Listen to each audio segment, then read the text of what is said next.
really interesting. This cross or this intersection of sustainability and luxury. I'd like to hear what you think about what, and this is might be a question we don't have an answer for, but worth exploring. Not what came first, but where do you think, does luxury drive itself? I mean, we've talked about craftsmanship, but is the scarcity, is that what drives people to pursue or to consume luxury, or the craftsmanship and the kind of the unique origins of the product, or the engineering, or the actual finished product itself? It's a very interesting question, and a question that is a little difficult to answer in a short amount of minutes, because it's sort of the center of my dissertation when I wrote my Ph.D. So summarizing this, got that. But Good. So bring you back memories. Yeah, bring back to the very origin of the start of my doctorate. Yeah. So that's the question I was wondering, is that what are the key elements of luxury? So this has been studied many times in many different languages. We can go back to the Greek, talking about this concept. But I was interested in this concept looking at a brand, a luxury brand, not so much the overall concept of luxury. So by doing this, I was able to have a more commercial value versus a philosophical look at it.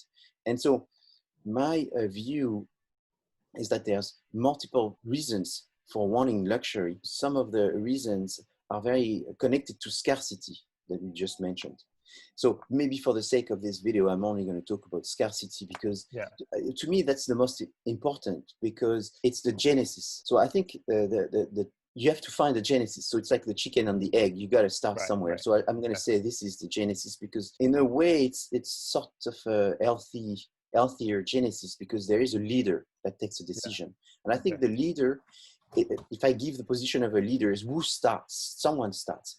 So when you ask people what is luxury, a lot of people will tell you it's expensive. And then there's people that buy this because they want to look rich.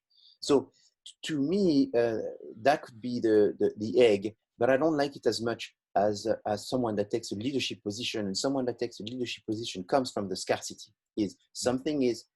I'm looking for perfection. I'm looking for something that to me is pleasing. So when we look at Maslow's hierarchy of needs, there is a pyramid, usually the design of Maslow, and at the top of the pyramid is a self-fulfillment, self-actualization, achievement. So something that is very personal, something that you do to fulfill your own needs. So it's internal and it's independent from anyone else. Buying luxury is because you're looking for this one thing. This is very materialistic, you have to say, very materialistic. I think the highest level of happiness is giving. But I think it is okay to have a very futile, a very superfluous happiness that comes from an object, as long as it's not an addiction.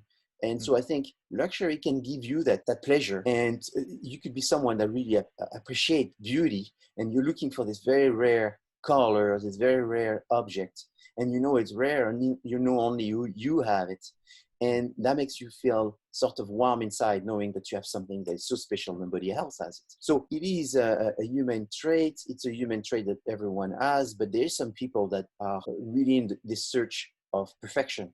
And so those perfectionists, I call them the snobs. So the snob, not from a negative term, sometimes you're a snob, but it's a snob from the leadership of looking for something that nobody else has. And that's very important, but also something that is perfect. So the snobs in the cycle of diffusion in marketing is what you call the innovators. It's a very first group that look at a product and goes, wow, that's for me. It's not that it's new. It's a fact. It's new. That's important, but it's the fact that it has never been done before, and I will be the first one to have it. And I can finally have something that talks about who I am and have this pleasure. So the snobs is very much what I think are an important group of people that will start the prospect of growing a luxury brand.